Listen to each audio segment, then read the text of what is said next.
All right, so I'm going to be reading chapter 11 today.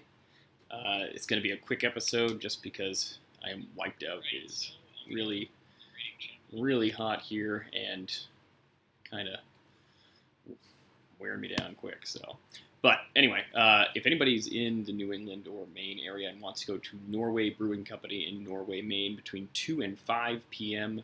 tomorrow, that's Tuesday, the 10th, you can meet me there. I'll be selling copies of the sword. I'll also have copies of the shield on hand. I'll sign them for you if you want to buy them. And they are slightly cheaper buying them directly from me than buying them off Amazon. So if you're in there and you want a copy, or you want a copy for a friend, or you just want to get your copy signed, which I'll do for free, you can go in there. Norway Brewing Company has fantastic food and beer, so I really encourage anyone who's in the area to go there. If you're not someone from the area, not sure exactly where it is, if you were to go into Portland, Maine, it's about an hour northwest, I guess is the way I describe it. Easiest to GPS it, but it's out towards the Bethel ski area, but you take a hard left before you continue on towards Sugarloaf and all the mountains. So anyway, chapter 11 actually is going to be mostly centered around Edge, Raymir, and Romond, and also pick up a new plot line in the kingdom of Angladeus, where you may remember Logan and Grimtooth are from, though they have not been back there. So, chapter 11. Raymir seated Edge and Romond before she went to find her grandfather. She caught him entering the study with 4 beautifully carven, thin gray stone cups and a small matching stone teapot. "I'm afraid," he said, "I've run short of spirits for my guests." He placed the tray on the old table at the center of the study and settled in behind his beaten war desk.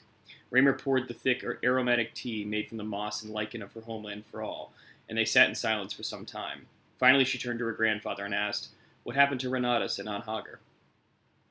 The old man smiled slightly. "When the invaders came, those who survived were looking for a way to escape and head south where it was still safe.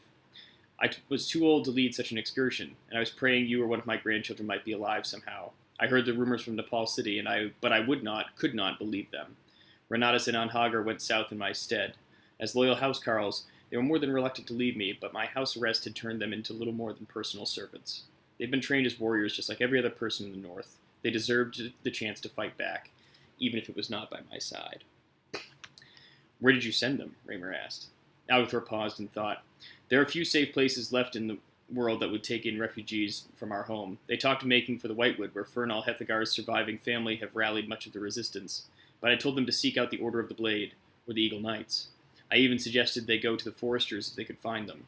This war is not over, and those lands will be next. The God of Death has always believed that mortals must be brought firmly under control, for our good, he claims. I have no way of knowing if either of my most loyal men made it. Your father, though, Raymir, he was here." Raymir shot a hard look at her grandfather, her voice rising in fury. "You let him back in this house, after he killed Mother, and Grathon, and Kalina. She was only 15, and they raped and butchered her because of him." Algathor stood slowly, palms extended slightly towards her, trying to calm his granddaughter. "Please, Raymir, please, let me explain." Raymir still looked incensed, but she stopped her rant and held back her tears long enough to hear out her grandfather. Taking a long draw from his tea, the eldest squaw began, "It was not your father's hand that took your family from you. Yes, his betrayal of our homeland caused their deaths, but it was never his intention. I firmly believe that." Algathor leaned on the back of his chair and looked at the floor. "Greymane came here in complete shame. At first I would not let him in, and Renatus wanted to fight him in the courtyard himself. But I forestalled more violence within the family. I let him in when he told me he just wanted some books. He said he had found a way to make things right, and that he could still save his people." Algathor shook his head. "I told him he was beyond redemption, but that if he would swear never to come back, I would let him have his run of the study. He was here only one night. He took nothing with him as far as I could tell, but I found several open volumes in the history of Testanir and the Immortellum in particular. He insisted, when he was here, that something greater than any mortal was among the invaders.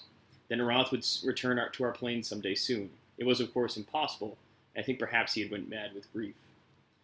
Raymir shrugged dismissively. "It was no more than he deserved." "I agree, child, but something told me not to desert him, just as I will not desert you." Raymir smiled. "I know you won't." Algathor nodded in satisfaction, his tale told. "Now, with that unhappy business done, tell me how you came to be here, and with whom you travel." Edge stood quickly and stiffly, saying, "Sir, my name is Edgewolf Elvak. I was formerly of the Nerathian ranks, but I deserted when I bore witness to the atrocities of my former friend and master, Wolfbane." Algathor said nothing for a time. Sorry.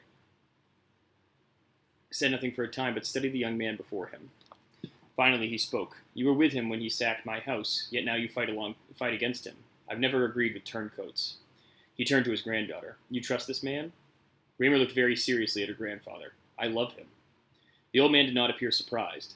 "Then that's enough for me. You are safe in my house, young Edgewolf. Our family once had the help of a man from Haddon Merk who bore your same name, Xantes Elvak. He died valiantly defending this very town." He cocked his head slightly as if trying to remember something. "Indeed, the name sounds quite familiar, even recent to me. But no matter. Who is this?" Roman stood and bowed low. "My name is Romand. I served the resistance in Hethagar, though I spent much of my time disguised as a worker in Nepal City Castle. I, too, can vouch for the lad." Algathor nodded solemnly. "My thanks, Romand. Consider my worry assuaged, though I fear you have come to me for help at a time when there is little left for me to give." Raymer stared at her grandfather. "Do not say such things." "I cannot deny that which is inevitable," Algathor cut in. "The guards watch my house day and night. It's a matter of time before they find some reason to bring me out, and I will not go quietly." The old man sipped his tea, and silence fell again, a somber and forlorn quiet. Raymer suddenly noticed her grandfather was shaking, though with fury or sadness she could not say. "Why is it me who should live only long enough to watch my people wither and die? I do not know." His eyes stared at Raymer, sunken and fading. "That my family should fail so spectacularly. My own son should be the cause of my country's destruction. I wish I knew what I had done to bring this blackness on my house." Raymer rose and took his hand. "You did nothing, my lord, and your leadership has been a beacon for our people." Edge interjected as well. "I will not allow Wolfbane's greed to destroy your homeland, sir." The Napoleon's eyes fell hard on the foreign warrior. "As bravely did I once speak when I was young. You'll find in time, my young friend, that brave words come as easily from fools as from heroes." Roman, still seated and stirring his tea calmly, spoke softly yet commandingly. "And sometimes the aged forget what power the young still hold." His eyes burned with an unearthly passion at Algathor. "Sometimes youthful determination outdoes experience." Raymer gripped her grandfather's wrist, expecting a scathing retaliation, but none came. Instead, the old man seemed to straighten, and his shoulders set themselves daringly. "The people of Hethagar have always been quite wise in ways of war. It seems perhaps I've forgotten some things myself." His gaze took in all of his guests as he spoke with conviction, his voice rising in passion. "Let the Black Hordes come. They'll find one Napoleon here willing to die for his people." As he spoke, there came a sudden knocking crash at the door. A shout rose from the courtyard. "Open up in the name of Wolfbane and the Nerathian Legion." Edge hefted his halberd. "It seems they heard you, my lord." Algathor swept quickly from the study. "And glad I am. Raymer, fetch me my spear. It's time I showed those bastards from the west whose land this truly is." Raymer rushed from the room to her family's armory, while her grandfather made for the door to greet the intruders. Edge looked at Roman standing beside him. "We can't fight them all. There's far too many." Roman drew his short sword and followed the aged Napoleon. "Don't have much of a choice, do we, lad?" Tilt the camera just a tiny. That's a little bit better. Longer section. Hold on.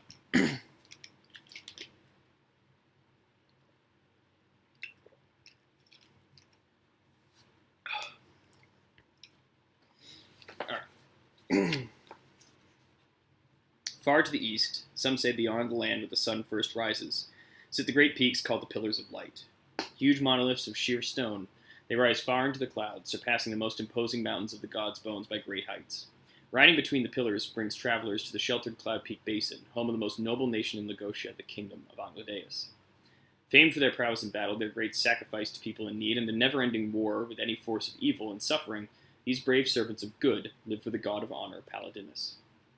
Cloud Peak Basin is a rich farmland full of heavy, crop-bearing soil. The many farms spread across the nation are prosperous and peaceful, as are the few small towns that rest against the mountains or along the sheer eastern cliffs. But all of these wonders pale in comparison to the magnificent city of Aldolast in the southern third of the nation, cupped on three sides with a thick and imposing silverleaf forest.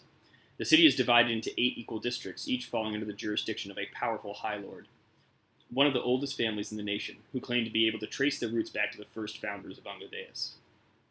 The 8 roads lead to the center of the city, where the towering structure of white marble and beautifully polished crystal, the Angladaic Palace, sits. The roads themselves are raised 3 stories in height and act as dividers of the districts, suitable for the defense of Alderlast as well as her logistical organization. The palace is a hulking representation of the people's devotion to justice and honor, for no one lives there permanently but the god Palladinus and the current king of Angledeus. The structure rests on a great raised platform, higher even than the 8 roads that form the spokes of the wheel from the outer walls of the city to the palace grounds. This elevated seat holds the palace, whose massive main doors face the zenith road, and which has consecutively larger octagonal platforms descending from the entrance down to the level of the roads. For the people in the districts, the palace rises so high into the sky above that at the brightest points of the day, it appears a shining beacon of hope and purity, reaching up to the realms of the gods themselves. It is here, in this great tribute to the might and devotion of Angledeus, that their criminals are punished, heroic excursions are planned, and the great wisdom is imparted to all. In the council chamber of the High Lords sat the current king of Angledeus, Lord Arvadus Angledeus of the Hawking House, alone for a rare moment.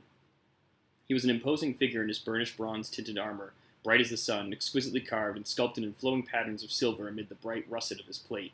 Some claimed that Arvadus resembled Palladinus himself, but for his white mustache and hair.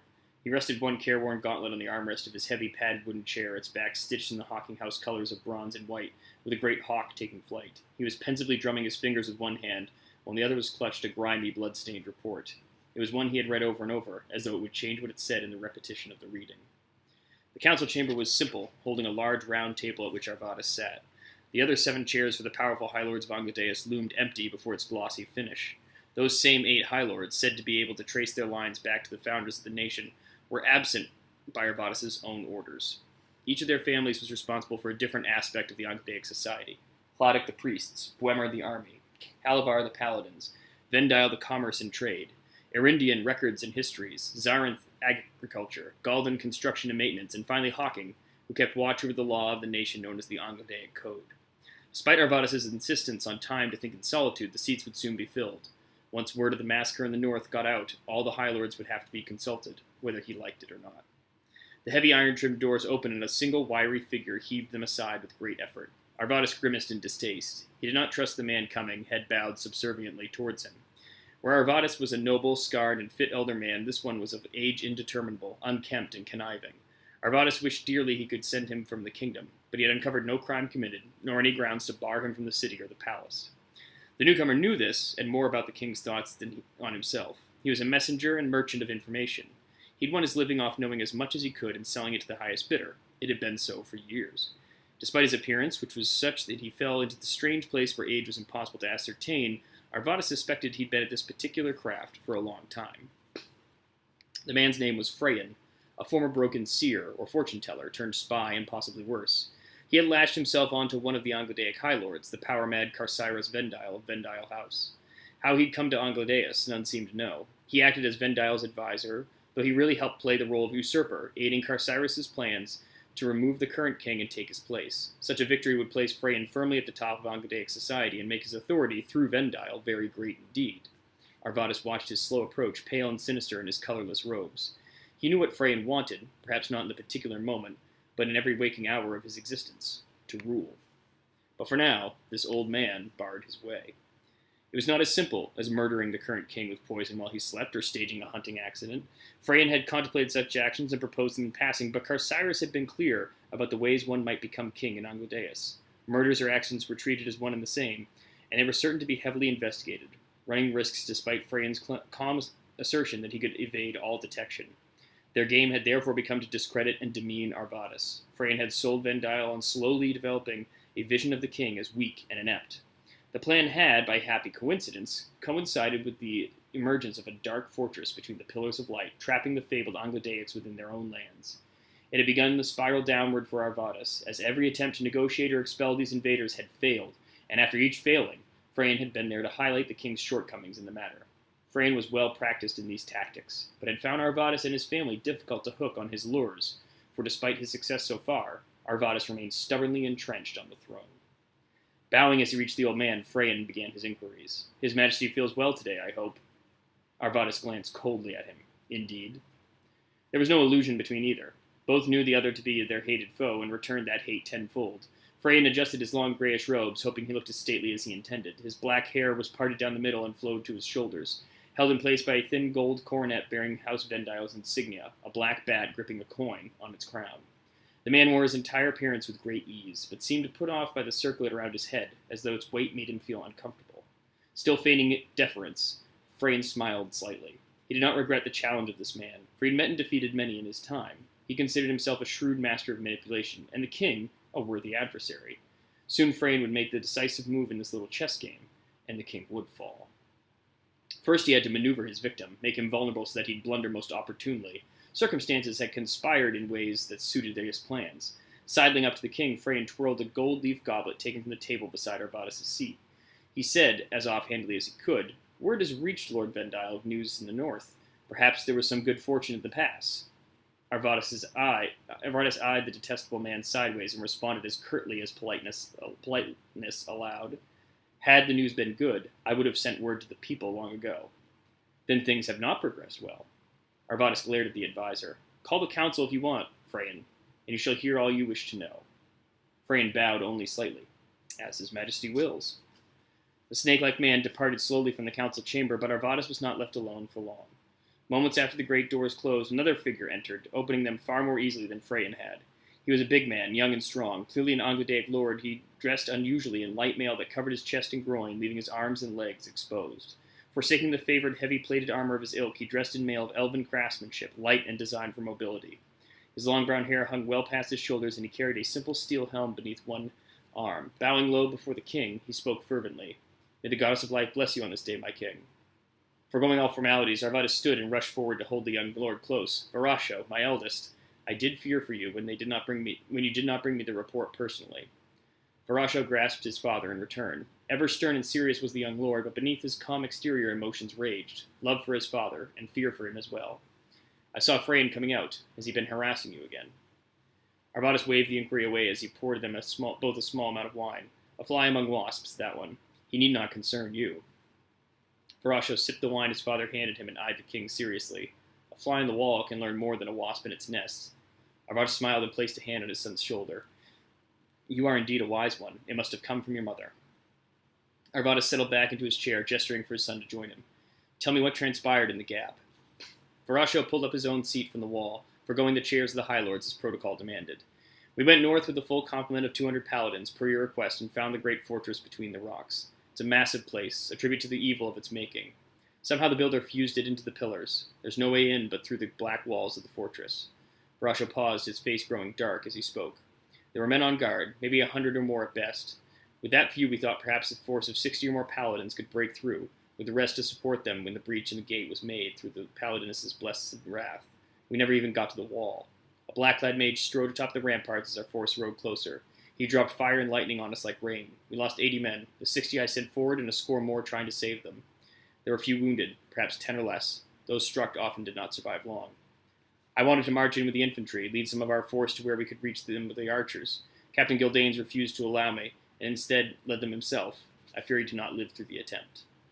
Arvadis was silent, pondering. "We lost how many?" 271 men, sir." Arvadis' heart sank. "Their families know nothing." As well they might not. He removed his gauntlets and ran one gnarled hand through his fading hair.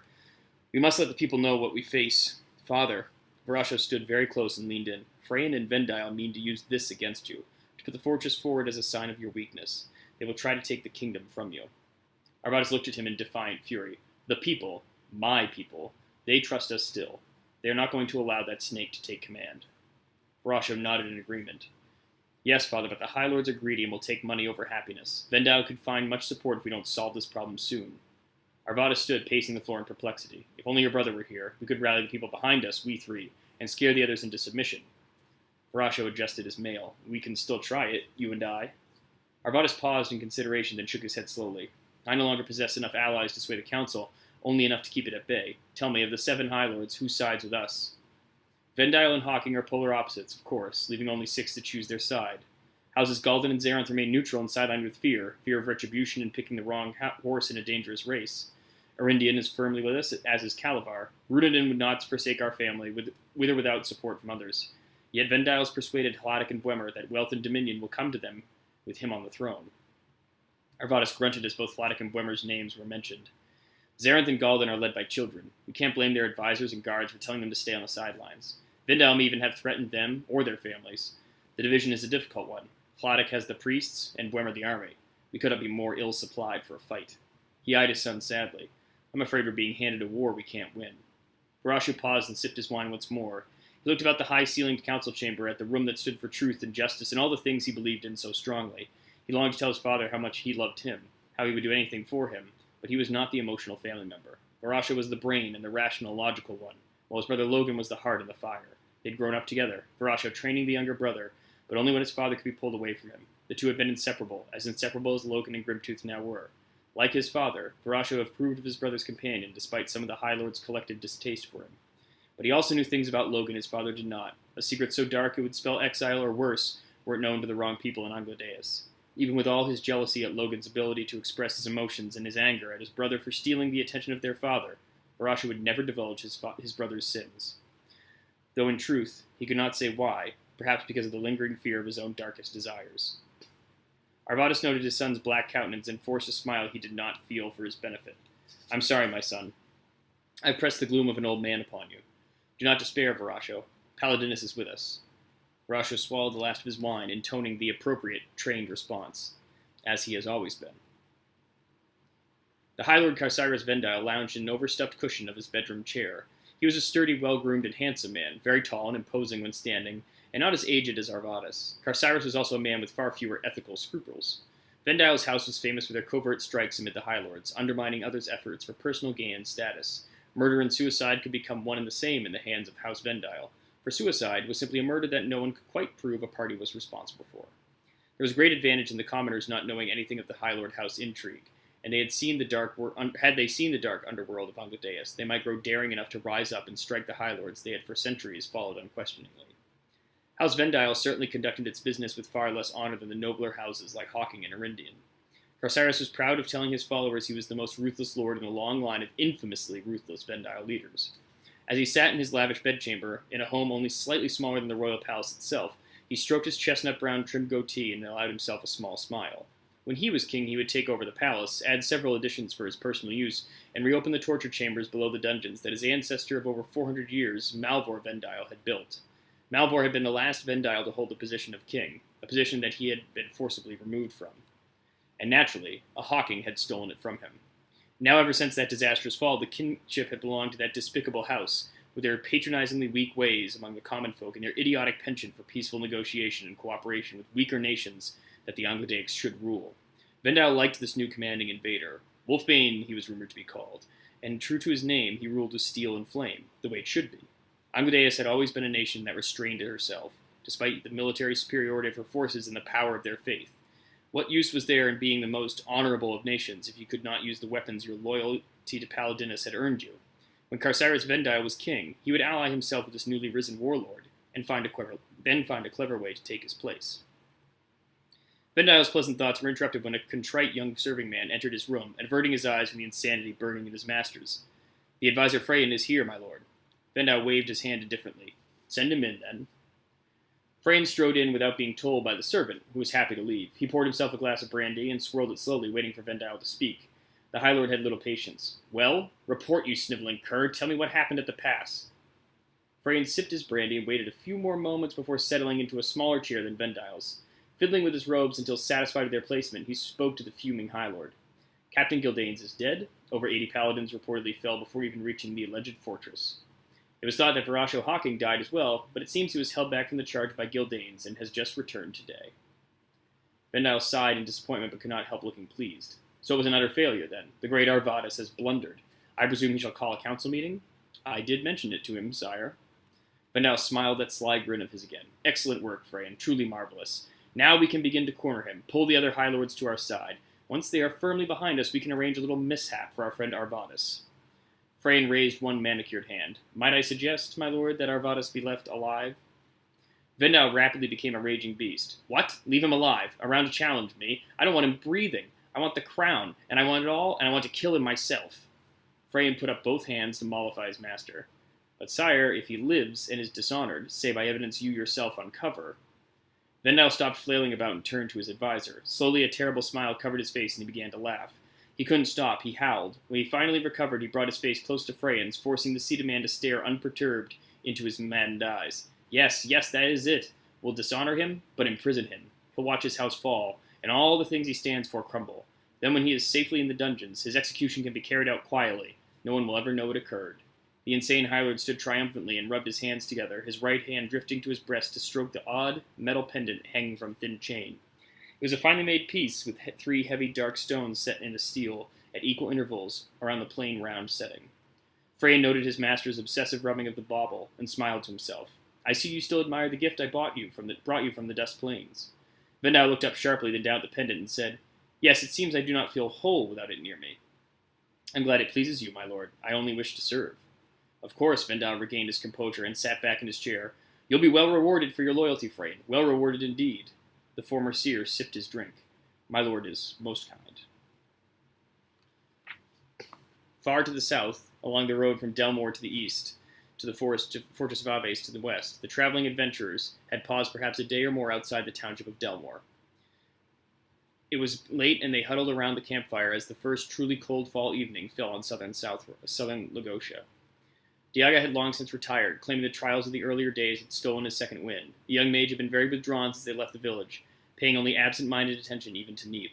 His condition concerned Javaneleth, who had taken a strong liking to the wizard, but the others seemed more preoccupied with the quest that lay before them. No one else gave his sudden change in condition and demeanor a second thought. Their trek would take them through the town of Delmore and then south to the forested nest of Silverleaf, forming the border of the continents Lagotia and Southron. Silraster Gend had explained the condition of the road they must travel, a long tunnel going for at least 3 days' journey under the Sun-Teeth Mountains that hugged the eastern coast and extended a fair distance east along the southern border of Silverleaf Forest. It would be dark, as there was little to no natural light, and Gend would need to take his time finding the way to ensure they did not get lost. The thought seemed to make all concerned rather uncomfortable, excepting Wrath and Trem. Ghost sat sharpening his new scimitar, far plainer and with less expertly made curvature than his old one, given the smith had no experience with forging weapons of its kind. He asked whether the shades would follow them beneath the earth, gauging what their chances of evasion might be. On this matter, Gend admitted he wasn't sure. He said that Dwarves were rumored to live under the mountains, founding a settlement there many years ago and trading with Delmore while also providing safe passage to Southron and the greater dwarven kingdom of Holdevarn. Still, none in the Dust Plains had seen the dwarves or traded with them for a great many years. To Trem, sitting silently and observing this discussion, it all sounded a bit too simple. When he had traveled across Lagotia in his earlier days, he had encountered difficulty at nearly every turn. He had faced segregation and mistrust from those who found his mixed heritage an affront to both races, and he had wandered in lands where violence and right by might were common. Despite the time that had elapsed, Trem still felt exhilarated from his spar with Javaneleth, and also sensed a strange pull to uncover this item Ghost was so fervently chasing. The former hermit struggled to stay grounded in the reality of the moment. Curven's ominous warnings about the dangers of the dream world lingered in the back of his mind, though all he wished to do was seek out some tiny part of his own redemption. How his part in this journey was going to affect the larger matters at hand remained beyond him, but he had noted a disturbing interest from Javaneleth in the ideas of Ghost, Logan, and Grimtooth about enacting some greater service for the world. In truth, Trem wanted the scope of their partnership to remain simple. The locating and potential rescue of one man or one object was enough of a challenge for him. Trem had no intention of actually being present when the greater forces of the world began to come to blows. Tired, Trem rose quietly and went to find his bedroll. The others kept talking, oblivious to the half-elf's departure. Trem had not noticed that Wrath was apart from the others, just as he had been. A black-clad figure suddenly appeared beside him, his piercing eyes boring into him. Wrath spoke in an urgent whisper. You and your friends cannot pass through the mountains, Trem Waterhound. It's an evil road. Trem replied evenly, We do not ask you to travel with us, Wrath. Gend knows the way. You don't have to go if you don't want to.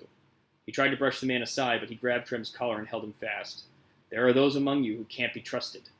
Trem glared at him. I've noticed. And he shook himself free and went to find a place to sleep. Wrath hissed in frustration. You're going there to die, fool. Trem did not pause or answer, but faded into the darkness and went to his rest. That is chapter 11. So, as of right now, the plan is to read chapter 12 for Wednesday. There's a possibility it'll be on a different day or a different time. I'm still trying to get things close to 6 or 7 o'clock Eastern time, but the schedule's a little more in flux than I originally thought it was. So, thanks for checking out the stream. You can follow me on @LegacyChronicle on Twitter.